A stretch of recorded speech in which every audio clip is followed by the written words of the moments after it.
Mental illnesses दोनों sexes में present कर सकती हैं। मर्द हज़रात आते हैं तो अपनी सी फैमिली मेंबर्स को आगे कर देते हैं कि यार इसको से ब्लड प्रेशर है, इसको शुगर है और जाते-जाते वो खुद भी कहेंगे जी मुझे भी शुगर है लेकिन अगर मर्द को रोना आ जाए तो वो बहुत ही कमज़ोरी का साइन समझा जाता है। आप किसी की तकालीफ सुनोगे या उनको एक कंधा दोगे रोने के लिए, तो कल को जब आपको तकलीफ होगी तो वो कोई बंदा ना भी कोई ऑफर आपके करेगा। साथ होगा। अस्सलाम वालेकुम मेरा नाम डॉक्टर शहजाद अहमद है। मैं नॉर्थ वेस्ट जनरल हॉस्पिटल में as assistant professor medicine and allied department में काम करता हूँ। आज हम मेंस मेंटल और फिज़िकल हेल्थ पे कुछ थोड़ी सी बातें करेंगे और मेरे साथ डिस्कशन के लिए आज मौजूद है डॉक्टर नोमान वज़ीर साहब, जो हमारे कंसल्टेंट साइकियाट्रिस्ट हैं। नोमान साहब कैसे हैं आप? अस्सलाम वालेकुम जी, खैर खैरियत है। आप खैर खैरियत से हैं? शुक्र अल्हम्दुलिल्लाह।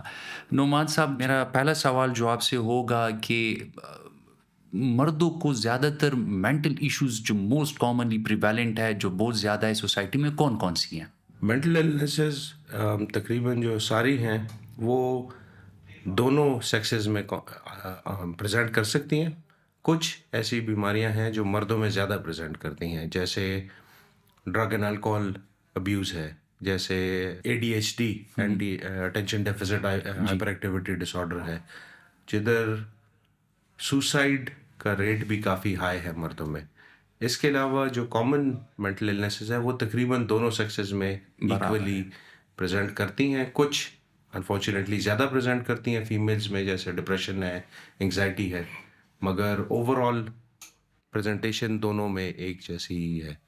मेंटल जो डिज़ीज़ेज़ हैं उसके लिए कोई स्क्रीनिंग टेस्ट वग़ैरह कुछ हम जैसे आपके अपने जी। होते हैं फिजिकल इन्वेस्टिगेशंस, जैसे आप रूल आउट करते हैं मुख्तलिफ बीमारियों को। मेंटल हेल्थ की अनफॉर्चुनेटली ऐसी कोई स्क्रीनिंग टेस्ट नहीं है जो फिजिकल स्क्रीनिंग टेस्ट है, मगर आपको खुद भी इल्म है कि बहुत सारी फिजिकल सिम्टम्स जो होते हैं वो कैमोफ्लाज्ड हो जाते हैं मेंटल इलनेस की सिम्टम्स के साथ। तो अक्सर वो प्रेजेंट करते हैं एज अ फिजिकल इलनेस या फिजिकल सिम्टम्स, मगर होती वो साइकाट्रिक साइकियाट्रिक सिम्टम्स रिलेटेड हैं। है। तो आपके जितने बेसलाइन इन्वेस्टिगेशंस हैं वो जो आप करते हैं, जिसमें फुल ब्लड काउंट है, यूरिया इलेक्ट्रोलाइट्स है, आप किडनी फंक्शन देखते हैं, थायराइड फंक्शन देखते हैं, ECG, EEG, CT scans, MRIs, ये सब जो हैं ये हमारी हेल्प करती हैं हुँ। In separating mental health from physical health issues. कुछ ऐसी स्क्रीनिंग टेस्ट हैं जो हम स्पेशलाइज्ड लोग अप्लाई कर सकते हैं पेशेंट्स के ऊपर, जिसमें जैसे अगर आपके पास एक पेशेंट है जो कि प्रेजेंट करता है डिप्रेशन के साथ, हुँ। तो उसकी एक अपना स्क्रीनिंग टेस्ट है, बीडीआई जिसको हुँ। बोलते हैं। एंग्जाइटी का है तो उसका अपना स्क्रीनिंग टेस्ट है, मगर एज सच कोई स्पेसिफिक टेस्ट हमारे नहीं होते आई साइकाट्री के। मीन जिस तरह हम शुगर का मरीज़ है वो आ रहा है तो by the age of 35 year अगर उसका वज़न ज़्यादा है जी तो जी हम रिकमेंड करते हैं कि इनके टेस्ट कराए जी जाए। जी कोलेस्ट्रॉल के लिए जी हम जी 35 ईयर से फिर 3 से 5 साल के बाद हम उनके जी कोलेस्ट्रॉल ज़रूर जी। चेक करते हैं।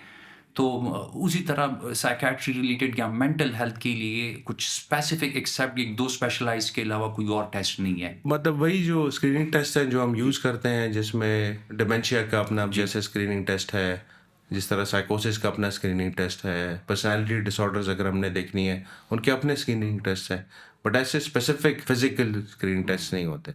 ठीक है।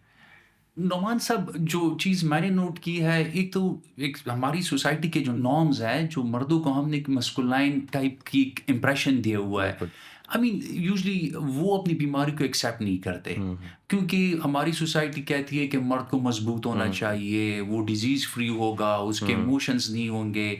और जो मर्द हमारे होते हैं, मेल सेक्स जो है, वो उस चीज़ को इतना ले लेते हैं कि वो फिर एक्सेप्ट ही नहीं करते कि यार या मैं बीमार हूँ या मुझे कोई बीमारी आ बिल्कुल, सकती है बिल्कुल।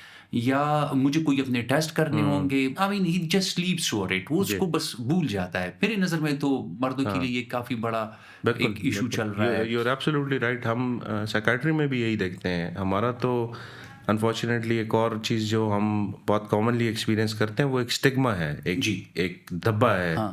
सोसाइटी की तरफ से हमें दिया गया है, जिसमें अगर मर्द कमज़ोर है या वो हेल्प के लिए जाता है या वो अल्लाह ना करे उसको रोना आ जाए, हाँ। तो वो बहुत ही कमज़ोरी का साइन समझा जाता है। और जैसे आपने कहा कि वो जो सोशल नॉर्म्स हैं वो ये डिक्टेट करते हैं कि जी मर्द ब्रेड विनर है और वो स्ट्रांग है और उसको कोई कोई तकलीफ नहीं हो सकती। नहीं हो सकती। बिल्कुल। जी, तो उसके लिए फिर वो ज़ाहिरी बात है, वो जब एक बंदा ऐसे बड़ा होगा या उसकी डेवलपमेंट ऐसी होगी तो वो क्यों जाएगा हेल्प सीख करने के लिए, और उसको रास्ते में बहुत सारी दुश्वारियां होंगी। एक और चीज़ जो आपने भी नोटिस की होगी वो ये है कि जैसे मर्द हजरात, हमारी जो कोपिंग स्ट्रैटेजीज हैं वो बहुत डिफरेंट है फीमेल से। हम जब साइकोलॉजिकली देखते हैं तो फीमेल्स अपने इमोशंस को इंटरनलाइज कर लेते हैं, अंदर रख लेती हैं। तो वो इसलिए फिर वो चली जाती हैं, उनको डिप्रेशन हो जाती डिप्रेशन है, हो एंग्जाइटी जाता हो है। जी, जाती है। मर्द हजरात जो हैं तो वो एक्सटर्नलाइज करते हैं, वो गुस्से में आ जाते हैं, वो इरिटेबल हो जाते हैं, चिड़चिड़े हो जाते हैं।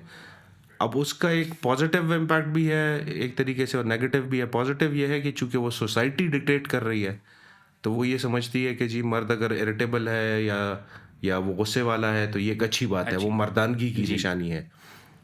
उसके साथ साथ और जो कोपिंग स्ट्रैटेजीज हैं, जैसे आप नोटिस करते होंगे आपकी बहुत सारी फिजिकल जो बीमारियां हैं वो स्मोकिंग और ड्रग रिलेटेड है। High risk exactly, taking behaviour हो जाता एग्जैक्टली। है। आई मीन तो वो कोपिंग स्ट्रैटेजी जी, है ना, और वो मर्दों में हमारी सोसाइटी में एक तरीके से स्मोकिंग जो है वो एक वो समझी जाती है कि अब बेटा जवान हो रहा है, और या वो अगर ड्रग सीकिंग कर रहा है या वो उसको अवेलेबल भी है और वो एक आउटलेट उसको यही मिल जाती है। तो ये सब वजूहत है जो मुझे बैरियर्स हैं। अभी भी याद है जब हम छोटे थे, टीवी पे एक फॉरेन चैनल था, उस पे एक इश्तिहार आता था स्मोकिंग के अगेंस्ट। जी। और उसकी वो थीम यही थी कि cigarette in my hand fit like a man. और बिल्कुल, एंड में वो यही दिखाते थे कि इसी स्मोकिंग की वजह से उसको फिर लंग कैंसर और बिल्कुल, वो बाकी बिल्कुल, कॉम्प्लिकेशंस हो जाती बिल्कुल, हैं। तो बिल्कुल, वही जैसा आपने कहा, हमारी सोसाइटी इसको एक नॉर्म ले लेती है कि नहीं यार, वो बिल्कुल, पी रहा है तो ही इज अ ब्रेव बिल्कुल, मैन, ही बिल्कुल, इज अ। बिल्कुल, और मैंने ये भी देखा है कि आई मीन जब कुछ हमारे मर्द हज़रात जब इस चीज़ को बहुत ज़्यादा अपने ऊपर ले लेते हैं तो फिर सब्सटेंस अब्यूज़, सेक्सुअल हुँ, अब्यूज़ और बुलिंग और ये भी उनमें बहुत ज़्यादा हो जाती बिल्कुल, है। तो अपने बिल्कुल, जो पीयर्स हैं, कोलीग्स हैं, जी, जी। उनको अपनी लाइफ़ पार्टनर को अपनी फिज़िकल अब्यूज़ करना शुरू कर देते बिल्कुल हैं। जी, बिल्कुल, आपकी बात सही है। हमारे ट्राइबल एरियाज़ में इंटरेस्टिंगली अगर आप देखें तो जैसे चर्स का इस्तेमाल जी, जो है, इसको बुरा नहीं समझा जी जाता। बिल्कुल। तो इसकी वजह से केपी में अगर आप देखें तो सबसे ज़्यादा जो ड्रग ऑफ अब्यूज़ है वो चर्च चर्च ही है। चर्च है, क्योंकि वो उसको बुरा ही समझा नहीं जा रहा सोसाइटी में। तो बिल्कुल। इस वजह से मर्द हज़रात की वो जो कोपिंग स्ट्रैटेजीज़ हैं वो माल अम, अडैप्टिव जी, हो गई हैं। एग्री। अच्छा, ये दूसरा, ये एक्सरसाइज़, डाइट और इसका क्या है, जो हमारी लाइफ़स्टाइल है, वो जी, मेंस हेल्थ पे आपकी नज़र में क्या इम्पैक्ट जी। होगा? जिस तरह फिज़िकल हेल्थ के लिए ये सब चीज़ें ज़रूरी हैं, मेरे हिसाब से एक अच्छे दिमाग की फंक्शनिंग जो है वो आपसे कुछ चीज़ें माँगती है, जिसमें रेस्ट है, जी, जिसमें फ्यूल है। ऑक्सीजन तो हम वैसे भी ले जी, लेंगे। तो अच्छी एक्सरसाइज, अच्छा खाना, अच्छा पीना, ऐसी एक्टिविटीज़ में एंगेज करना जो कि आपके स्ट्रेस लेवल्स को कम करती हों। जैसे आप भी अपने पेशेंट्स को अक्सर एडवाइस करते होंगे कि सोशल इंटरैक्शंस जी, रखें, ऐसी एक्टिविटीज़ करें जो आप एन्जॉय करते हैं, जैसे गार्डनिंग है, रिलिजन है, कुछ लोग पेट्स के साथ जी, टाइम बिल्कुल। गुज़ारते हैं, कुछ कुछ की अपनी हॉबीज़ होती हैं जो वो एन्जॉय करते हैं। नेचर के साथ टाइम गुज़ारना, दोस्तों के साथ वक़्त गुज़ारना, फैमिली को टाइम देना, ये वो सब चीज़ें हैं जो आपके स्ट्रेस लेवल्स को कम कम करती हैं। करती है। और ज़ाहिर-सी बात है वो जो मैलएडैप्टिव कोपिंग स्ट्रैटेजीज़ है हमारी, स्मोकिंग, अल्कोहल, ड्रग्स, इनका इस्तेमाल कम करना या ख़त्म कर देना। और मेरे ख़्याल में जब आप पॉज़िटिव लाइफ़स्टाइल चेंजेज़ लाते हैं, तो आप वो नेगेटिव ये जो एडिक्शंस वगैरह, आप उससे बच भी जाते हैं। बिल्कुल जी, बिल्कुल बात सही और है। ये एक्सरसाइज़ और डाइट का ये है कि ये ना सिर्फ़ मेंटल हेल्थ के लिए ज़रूरी है, लेकिन जो हमारी जो फ़िज़िकल मेडिकल कंडीशंस है, बिल्कुल जी। आई मीन डायबिटीज़ हो गया, ब्लड प्रेशर्स हो गए, कोलेस्ट्रॉल हो गया, तो जी, उसके कंट्रोल के लिए भी ये काफ़ी बहुत ज़्यादा ज़रूरी बिल्कुल जी, है। बिल्कुल आपकी बात और इवन प्रिवेंशन के लिए, अगर एक बंदा डायबिटिक नहीं है, हुँ, उसको ब्लड प्रेशर नहीं है, और हेल्थी लाइफ़स्टाइल हुँ, अडॉप्ट हुँ। करता है, एक्सरसाइज़ करता है, जॉगिंग करता है, स्विमिंग के लिए जी, जाता जी। है या कुछ और इस तरह फिज़िकल एक्टिविटीज़ में इन्वॉल्व है, हुँ, तो प्रिवेंशन में भी उसके काम आते हैं। उसकी बिल्कुल, बोन हेल्थ अच्छी हो जाती है, बिल्कुल जी। मसल स्ट्रेंथ बेहतर हो जाती है, जो उसको अगले जब वो बूढ़ा होगा तो जी, जी। उसकी वो एक स्ट्रेंथ अच्छी होगी इन जी, चीज़ों जी। की। और इन्हीं का knock on effect mental health के ऊपर भी है, जी, क्योंकि जैसे आप एज्ड होते हैं, जैसी उम्र ज़्यादा होती है, तो कुछ बीमारियाँ हमारे एज्ड पॉपुलेशन में ज़्यादा हो जाती हैं, जी, जैसे डिप्रेशन है जी, और ये सब चीज़ें। तो इन सब चीज़ों का पॉज़िटिव इफ़ेक्ट होता है बाद में, डिमेंशिया में भी इनफैक्ट कहा जाता है कि डाइट, अगर आप ये मेडिटेरेनियन डाइट जी। यूज़ करते हैं तो ये प्रोटेक्टिव फैक्टर है, बिल्कुल। एक तरीके से आपको डिमेंशिया से बचाता है। बिल्कुल। और हमारे सोसाइटी में जैसे आप देखते होंगे कि मिक्स्ड डिमेंशिया जो है बहुत ज़्यादा कॉमन है, बिल्कुल। हाइपरटेंशन, डायबिटीज़ की वजह से।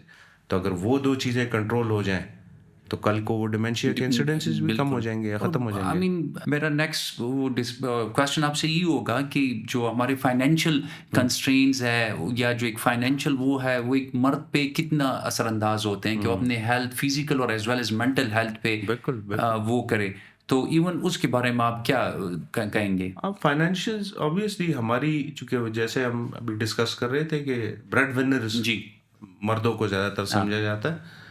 तो जब ब्रेड विनर होगा तो उसके ऊपर फाइनेंशियल स्ट्रेन आएगा। अनफॉर्चुनेटली हम लोगों की कोपिंग स्ट्रैटेजीज बहुत लिमिटेड हैं। ज़्यादातर अगर आप देखें, फाइनेंशियल स्ट्रेसेस उन लोगों पे इफेक्ट उनका ज़्यादा होता है जो लोग या तो कम अनएजुकेटेड हों या वो लो इनकम जॉब्स जी। में काम कर रहे हैं, या जिनमें फिजिकल बीमारियां हैं फैमिली में चल रही हैं, या उनके ऊपर और लोड्स बहुत ज़्यादा, बड़ी फैमिलीज हैं, बहुत सारे बच्चे हैं। तो अनफॉर्चुनेटली जब फाइनेंशियल वरीज होंगी तो ये लोग ज़्यादा अफेक्ट होंगे जी। उसकी वजह से। और चूंकि वो प्रोवाइड करना है जैसे भी है, हाँ। तो इंसान को स्ट्रेस देगा वो, और स्ट्रेस देगा तो वो किसी ना किसी फॉर्म में प्रेजेंट करेगा, प्रेज़ेंट करेगा। चाहे वो फिजिकल जैसे आपको जी। पता होगा, और या वो मेंटल हेल्थ के ऊपर इफेक्ट होगा उसका। अच्छा, एक चीज़ जो मैंने जब हम पेशेंट्स को देखते हैं उसमें मैंने बहुत ज़्यादा ये नोट किया है, जो हमारे यूजुअली मर्द हज़रात आते हैं तो वो अपनी से फैमिली मेंबर्स को आगे कर देते हैं कि यार इसको से ब्लड प्रेशर है, इसको शुगर है, और जाते जाते वो खुद भी कहेंगे जी मुझे भी शुगर है, लेकिन मैं अभी तो वही जो मैं फील करता हूँ कि यार ये may be because of his financial constraint उसने he is not keeping himself ahead, वो उसने बिल्कुल। पहले अपने फैमिली मेंबर्स को आगे किया हुआ है, उनके लिए कोशिश कर रहा है, and I mean he is neglecting himself, and this is ये एक ऐसी चीज़ है जो उसको नुकसान दे रही है। बिल्कुल। तो ये वो केयर गिवर का रोल है ना, जी। एक तरीके से अगर आप देखें, जो फाइनेंशियली आपको सपोर्ट कर रहा है वो आपका केयर गिवर भी है। तो उसको हमेशा वो अपने आप को बाद में रखता है और बाकी फैमिली को प्रायोरिटाइज करेगा। तो वो हर एक चीज़ अगर आप नोट करें, जिनके बच्चे होते हैं तो वो कोशिश यही करते हैं कि यार मेरे बच्चे को अच्छा मिले, जी। अच्छा खाए, अच्छा बिल्कुल। पिए, अच्छी जगह जाए।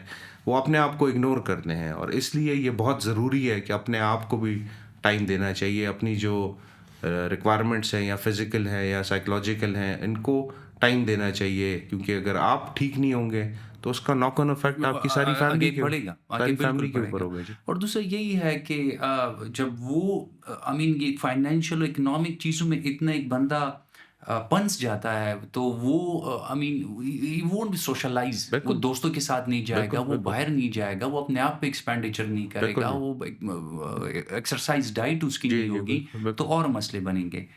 एनीहाउ, और ये एक इम्पॉर्टेंट चीज़ जो मैं कहा हम आपस में आज थोड़ा सा डिस्कस कर लें, सोसाइटी और जो फैमिली कनेक्शन है वो कितना इफेक्ट होगा एक बंदे पे, मेंस हेल्थ पे, सो रिलेशनशिप और हाँ, ये सारी चीज़ें। सोसाइटी का तो जैसे हमने कहा ना कि हमसे वो एक्सपेक्टेशंस कुछ ऐसी हैं कि वो जिसकी वजह से हम एज एज मैन कभी एक्सेस नहीं कर पाते सर्विसेज को, या नहीं करते, क्योंकि एक स्टिग्मा है उसके जी। साथ रिलेटेड।